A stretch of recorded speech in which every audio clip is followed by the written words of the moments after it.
Everybody on this app wants to talk about how people are consistently benefiting from pretty privilege, but nobody wants to talk about how pretty privilege can actually affect your life in a negative way. I first wanted to say this video is not saying to feel bad for people that are conventionally attractive. I just want to let people be aware that pretty privilege affects people's lives in different ways. And it's not always positive, so yeah. For one, girls that benefit from pretty privilege, sometimes guys don't even take you seriously. If you are one of those girls and that does happen to you, you just kind of have to deal with it. You just kind of have to realize, like, okay, this guy's really into me, but like, he might have a girlfriend, he might just like want to hook up with me. I don't know. You never know. Another thing is girls seeing you as competition. Sometimes a girl will front as her your friend, but literally she has the worst intentions for you and she secretly wants to see you fail. And I talked about this before, but feeling lonely and just being excluded from things. So yeah, pretty privilege is a privilege, but just keep in mind that not all pretty girls have it all together or have the perfect life because they're pretty. Number 1, attractive people are proven to have more reproductive success. A study by Marcus Shokela et al. Shows us that attractive women had 16% more children, while men with the lowest attractiveness had 13% fewer children than averagely attractive males. Number 2, attractive people tend to be healthier. Todd K. Shackelford et al. Showed that more attractive men and women have stronger immune systems, better cardiovascular health, stronger respiratory systems, and more general developmental stability. Number 3, attractive people are seen as more intelligent and probably are more intelligent. Satoshi Kanazawa and colleagues found individuals perceive physically attractive others to be more intelligent than physically unattractive others. Webster and Driscoll also found that both men and women perceive physically attractive men and women to be intelligent and possess other valuable qualities. Number 4, attractive people are more financially successful. Min Swan Tu et al. And other studies found that physically attractive people are about 35% more likely to be hired, make 10-15% more than their unattractive counterparts. Welcome back to the channel. You see the information on the screen, so you know what I'm about. So let's get into it. Pretty privilege has been something going around, the internet for a long period of time. And honestly, I've kind of talked about this before without actually talking directly about it. Because one of the things that I want all of you watching to understand and really kind of get it through your head is that you can benefit from pretty privilege. See, one of the problems that we don't really get is that we forget about habits, we forget about what our parents teach us, and we forget about this whole concept of you finding people that find you attractive. So let's rewind a little bit, because like I said, I've talked about this in a few other videos, but let's rewind for a little bit. So if we take someone that you might find conventionally attractive, because that's what people say, and that all that really means is that this is the face of what we see on television, media, ads, different things like that. That's really all it means, right? Because we've had people, that really weren't conventionally attractive, like the model, I'm not sure what her name is, but she has vitiligo. And because she was unique, she got a lot of attention. It wasn't that she wasn't attractive, but the vitiligo kind of gave her something unique, and now she's a multimillionaire because of her look, right? And one of the things that we really have to understand is that, like I say, everyone is attractive. So again, let's go back to this conventional. So if you take someone that you think is attractive, I don't care if it's Taylor Swift, I don't care if it's Beyonce, I don't care, who it is, Doja Cat, whatever. Take that person, take their hair, mess it up, remove all the makeup, okay? Dirty up their face, put them in literally a sack, that usually holds potatoes, or a sheet, or whatever it is that you want, all right, and then put them in a party, a bar, have them walk down the street. Okay, if they can still get a lot of attention, they are truly attractive. But if they can't really get a lot of attention, it's really not necessarily, how they were born. It's more about what was worked up in them, right? And what was put in them by their parents. Like, I really love that last video that talked about all these things about intelligence and different things like that. And one of the things that you might find very interesting is that, believe it or not, when you are at rest, okay, your brain doesn't work as well. Okay, it works. Don't get me wrong, because we're talking about thinking here. We're talking about thinking. So your thinking brain doesn't work as well. However, if you have a problem and you're trying to solve it, maybe you're at work, maybe you're at school, and you're basically sitting down, if you get up and take a walk, or even better yet, a jog or a run, what you're going to find out is the answer to that comes easier to you because you have more blood flow to the brain. So now the brain can really go down every single path very easily and find the answer. But when we look at that, what we notice is exercise is in relationship to intelligence. See how that worked? Exercise is in relationship to intelligence. And when you really look at almost everything that we think a conventionally attractive person is about, it's not necessarily about the literal attractiveness that they were born with, but the very first step in it is really health. And that's the point I'm trying to get to you. There's a health component, right? And then once we get beyond the health component of it, you have to understand, especially for men, I don't think men quite understand this, but I understand a lot of the women will probably get this. There's a huge difference between dollar store lotion and $13 lotion that you buy at Target.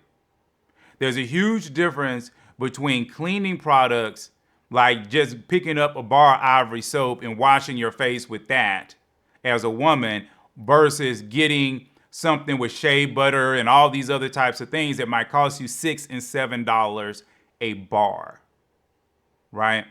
Even when it comes to makeup, and I know a lot of guys don't like makeup, but again, there's a huge difference between makeup that you buy at Walmart and going to the MAC counter or to someplace in Sephora and actually spending, let's say, $15 for a tube of lipstick versus getting a $2 version at Walmart.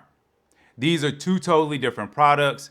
They have different things within them. One of them will keep you a little bit more healthy, and the other one is just going to give you the look, but it's pretty much going to destroy your skin. See, these are the things that people don't want to talk about. There is a quality to product. Same thing with hair, okay, and beards and everything like that. There's a huge difference between a man who goes out and he puts $20 cream in his beard versus the guy that's just putting $3 cream in his beard. Same thing with women with their hair, getting their hair done, going to certain stylists, blah, blah, blah. And like I've told you all before, most of the women that I have dated, not all, but most of them, when I have gone into their bathroom, their personal bathroom off of their room, okay, and I've gone in, I can't even get an inch of space, okay, on the countertop because they have so much product up there, you know, and every time you look up, they're doing masks. Like some guys might not know about that. You'll see it in movies where women will put green stuff or some other kind of stuff all over their face, right? Because what that is to do, it is actually trying to protect their skin. It is trying to heal their skin. Women go to spas, not just to get massages, but also to get facial treatments. Okay, they get microdermabrasion and all these other types of things. So a woman who is beautiful, a lot of times, even before the makeup and the hair and all this other kind of stuff, she's getting people that are investing literally thousands of dollars into her skin regime. And the reason why this is so important is because a lot of people, again, they think this conventionally attractive thing. But I'm trying to get you guys to see it. A lot of times, like you had Normani, okay, Normani of, Fifth Harmony, something like that. I forgot what it is. But when she first came out on the scene, she was decently attractive. But once she went out on her own, it was almost like there was this huge jump in her beauty. And all you have to do, again, is think about this. She went from just normal woman to now being on the scene. And at that point, the makeup artists and stuff, yeah, they have money, but her skin regimen is not there yet. So they're just covering up, what's normal, right? But once she got into that world and she's getting into that money, now she's got the money for somebody to really take a look at her skin, really work on her skin, because you always want to start at that base level.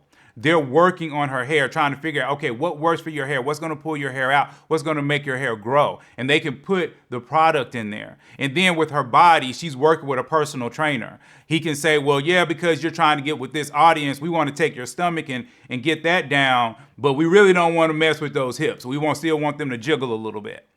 And all these things are going on, and all these experts are coming in. So by the time she becomes Normani out here on her own, she basically has, probably invested $1 million within her look.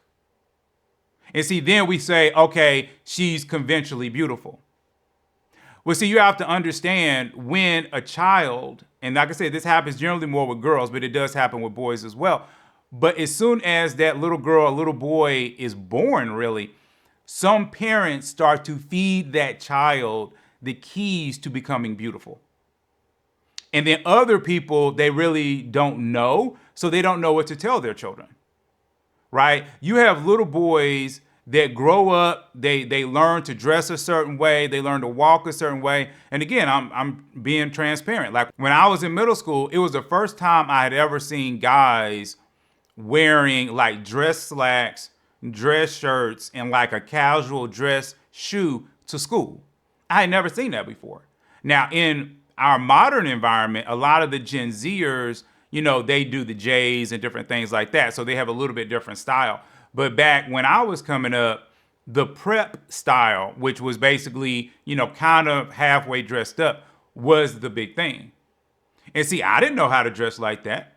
My dad never sat me down and actually went through and said, okay, this is how you match your clothes, son. This is how you put this together, son. He never did that. And there are boys that just pick it up. They pick it up because that's what they're interested in. They pick it up because they have friends that are doing it. But there a lot of guys, they don't pick it up. And it's the same thing for girls. You have girls, you can see it. Like I said, you can literally see this happening starting in generally around 6th and 7th grade. You have some girls that are coming in, they're starting to wear lipstick. They might not wear anything else, but they wear a little bit of lipstick or they wear a little bit of lip gloss. You start to notice they don't break out with pimples and stuff as much as other girls do. Some girls are quickly moved to contacts and they get them away from glasses. So now you have a 12-year-old girl who is basically being taught to put things in her eyes.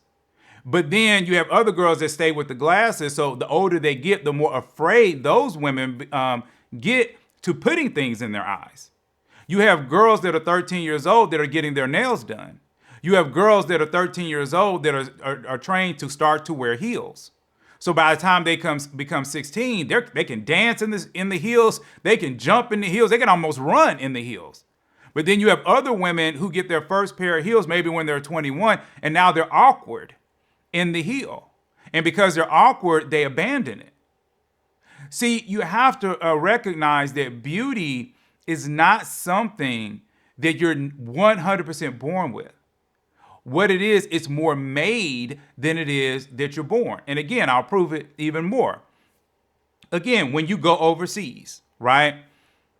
I've run into women, so many different women from Africa, right? Because a lot of them come to America and you just, run into them here and there. And there's a lot here in Atlanta, a lot, because a lot of Africans live here and a lot of women from the islands. And when I run into a dark-skinned woman from Africa, okay, she believes she's beautiful. She 100% believes it. She doesn't have any qualms. She walks with a confidence. She doesn't care. Why? See, women in New York, a lot of dark-skinned women in New York and Northern California and other places like that, those dark-skinned women, they kind of hate themselves. They don't walk with that. Why? Because in those environments, they were told that they were not attractive. But yet you'll have a woman who's almost identical to that from Africa or even from the South, and she has all the confidence in the world. In fact, one of the most attractive women growing up, I don't want to say her name, and put her out there on the internet, but I remember her in first grade, and every guy in my class, and she was literally darker than any other girl, every guy in my class thought she was absolutely stunning.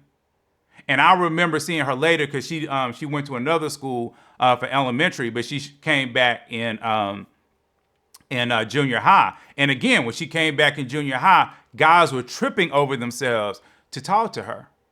Again, why? See, it's easy to say that one person is attractive and another one is not, but that's really not true. And that's why I'm always encouraging everyone to go to 10. And it's really amazing to me that so many people, they just simply won't go down that route. Like even with, what I have on right now and the chain and stuff like that, I didn't dress like this in middle school. That wasn't who I was. Like I say, I was just the jeans and t-shirt guy walking around. I had glasses and thick glasses at that particular time because they didn't have a way to thin them like they do now. And I've also had eye surgery and different things like that. So all of that, that's effort. See, my parents didn't have that kind of money. They didn't have that kind of money for me to do that at that age. So now, as I got older, that was one of the first things I invested in. Like, I'm really surprised sometimes, and I'm not trying to put anybody out, but I run into women that, will be 28, 30 years old. They'll be making $100,000 or even $80,000, $90,000 a year. And what they do is they go buy a Lexus. And then they'll be complaining about, not finding men, blah, blah, blah. But then when I look at them, I'm like, you haven't invested anything in your skin. You haven't invested anything in your hair. Your outfits really aren't really that good. Your outfits aren't aligning you with the type of men that you want to be. I'll see some of them, I'll be honest, in America, we're really big on teeth. So a lot of them really need to get, Smile Direct Club and spend $1,500 or whatever, to get their teeth fixed. But a lot of them don't do it. It's like they take everything that they could use to actually be more attractive to men and they just throw it out the window. And it's the same thing for men. Men, like when I was going through the last couple of years of my divorce, I'll be honest, like when I'm married, and I've told you guys this before, I'm all about being a servant leader. I know some of you, y'all won't ever be able to see it. You'll only be able to hear it. And only the women that I'm involved with will ever be able to see it. But like my ex-wife, I gave her everything. I mean, I was always giving her money, and when I say giving her money, I mean, giving her money to go buy outfits, take care of her skin, blah, blah, blah. And because of that, I wasn't always taking care of myself. Right. But once I saw that we probably were going to end up getting divorced, I started to invest in myself. And I actually that's the first time I went on Pinterest and I started looking up men's fashion and different things like that. And within 2 years, I can honestly say I probably replaced 90% of my wardrobe. It was the first time I started to buy chains. It was the first time that I started to really figure out the style that I wanted to go and have about myself as I wanted to be out here, because I understood that if I don't get women's attention, and not just women's, the women that I want, if I don't get their attention, it's not going to work. Because like I say, I like a woman who's dressed, who puts on the nice dress, who puts on the heels, who might have a little bit of makeup on or whatever. I like that woman. That's my woman. Okay. So what does she want? And she doesn't want a jeans and t-shirt guy. She might want that sometimes because, she's not always going to be dressed up. But most of the time, I have to kind of match her energy. And that's why I'm always saying, if you know the person that you want, what do they look like? And I know for some of you, you're going to say, well, that makes me uncomfortable. I'm not used to that, especially a lot of women, because once you start dressing better and doing a little bit of makeup in your hair and stuff like that, I'll be honest with you, you're going to get a lot of attention. Raven Simone, many of you, know her. She's an actress, and she was a big girl. She was a pretty big girl. And then when she got into her 20s, she lost a lot of weight. She really put an emphasis on being healthy and things like that. And she started to talk about how even being on set, men that had ignored her for years were now paying attention to her. And it actually made her feel uncomfortable because she was getting so much attention that she wasn't used to. And see, that's another problem. So you have women that have been getting attention since they were honestly 12 and 13 years old. Versus when you turn 25 and 30, now you're figuring it out. Now you're trying to do it. Guess what? You still have to go through that understanding of attention phase. And men are going to start checking you out more. They're going to be looking at you. They're going to be, making eye contact with you more. That is how that works. And it's the same thing for men. If you get yourself a little bit closer to 10. The closer you get to 10, the more people are going to look at you. Now, there are limitations. Like I said, I'm only 5'8.5", 5'9", so there's no way I can add another 4 inches to my height. Well, technically there is, but I'm not going to do it because there's a surgery that some people do, and they basically cut into somebody's calves, and they'll add 2 inches at the calf, so you can get taller. But, I ain't doing that. I ain't cutting on my body. And I don't encourage anybody to cut on their body. But the point I'm trying to make here is that everyone is attractive. But again, have you reached your 10? Are you walking in 100% health? Are you using good products? Are you wearing trendy to decent clothes for your age bracket? Because honestly, I'm going to be real with you. A 60-year-old woman trying to wear the clothes of a Gen Zer, it doesn't work. Okay, I've seen women try to do it, but it doesn't work. Even if you have the body of it, it doesn't work. Okay, now you might be able to wear more Gen X clothes, maybe one generation down, but if you try to go all the way down there, 9 times out of 10, it doesn't work. It just makes it odd. And a lot of the men that you might be interested in will look beyond you because you still have to recognize most of us still kind of have an energy where we prefer someone to kind of feel and look like us. Like, even though I do date a lot of women, in their 30s, I still kind of like it when they have an old school energy about them. And I'll admit that. And so I run into a lot of women that are in that age bracket that have dated older before. So, we tend to get along really well. And even the ones that don't, there's something about them where those women tend to not be as into the super trends, but they tend to be more traditional in their styling of clothes, if that makes sense. Or they tend to be malleable where, they don't mind a man speaking into their wardrobe the same way I am. I don't mind a woman speaking into my wardrobe. So I wanted to talk about this whole thing about pretty privilege because I'm going to be honest with you. Yes, pretty people get more out of life. They do. But what's wrong with that? When I'm literally telling you, you can be one of them. But if you're not willing to do the work and then teach your children how to do the work, why are you complaining? See, a lot of the problems with people out here in the world is that they complain about things when they actually have the solution. Okay, I'll throw up a cartoon if I can find it. I done it, showed it a while back, but I'll throw it up again because the bottom line is pretty people, as you think about them, they're doing work that you don't see. Like literally yesterday, I was in the gym, okay, at 5:30 in the morning, okay, on the doggone treadmill running. And I was proud of myself because I actually did 2.5 miles and I'm trying to get myself back up to 3 miles. Okay, that's work. And it's not just that, I'm lifting weights and all this other kind of stuff. Then I'll be honest, I've been eating salad, and y'all know I've been talking more and more about my food journey, but I've been eating salad, staying away from sugar. Okay, I love cake. I love cookies. I love ice cream. I love dessert. But I have not had dessert. I had it twice in the last 2 months. Okay, so there's no dessert. There's no pizza. There's no tacos. There's salad. Salad is what I've been eating. Okay, so there's sacrifice when people are actually out here with this pretty privilege. And I run into women that are doing the same thing. 9 times out of 10, when I take a woman out, she's not eating, a steak. She's not eating a hamburger. She might eat some salmon. I've seen a lot of them will get salmon.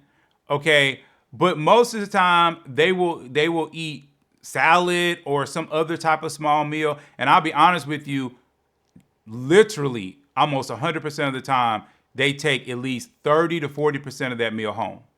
They do not eat the whole thing. And again, they have tricks and things that they're using in order to keep their weight down, in order to keep a certain look. And that's the part I'm trying to get you to understand. And see, people teach this to their children. They do. They teach it 100% to their children. And see, that is why we talk about generational things that are going on. Okay, people teach their children how to win in every single aspect. And then people, unfortunately, teach their children how to lose in every single aspect. But what I am trying to encourage you all today is to remember that you can change your future. You do not have to stay going down this one path. You can make up in your mind to go down another path. And the great thing about it, especially, as you start to move in that, is like I said, more opportunities are going to open for you. You're going to feel healthier. You're going to be healthier. You're actually going to think clearer. So you get all these benefits, but guess what? It's work. And that's the thing, like I say, people always say that they don't like about me and about my channel is I'm always saying it's work. And a lot of people, they just don't want to work. They want it easy. But I'm here to tell you, life's not easy. But those that get into the rhythm of the work, they learn, pretty quickly, it's really not that bad. And that it's really kind of nice because it's nice to have a clear mind. It's kind of nice to be able to do kind of what you want to do. It's kind of nice that even in your 40s and 50s, you jump out of bed with energy and you're like, whoa, where'd that energy come from? I literally have been hanging around with people, like I said, they're 30 years old, and I'm in my 40s, and I'm moving faster than them. I'm doing more than them. And just by my energy alone, they're looking at me like, are you sure you're not 30?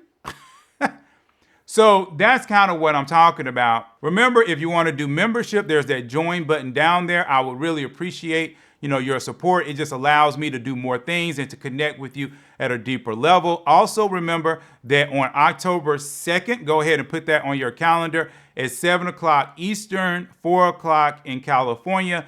We will basically have another live. The lives keep getting bigger and bigger. And last night we had a ball. We had a really good time on that live. So I'm hoping that more and more of you all will join in. It is more of a Zoom call right now, so you can pop up. I want to see your face. Please turn those cameras on and join the live. All right. But until then, please please subscribe if you're interested in marriage. Don't subscribe if you're not interested in marriage. And I will see you all in the very next video.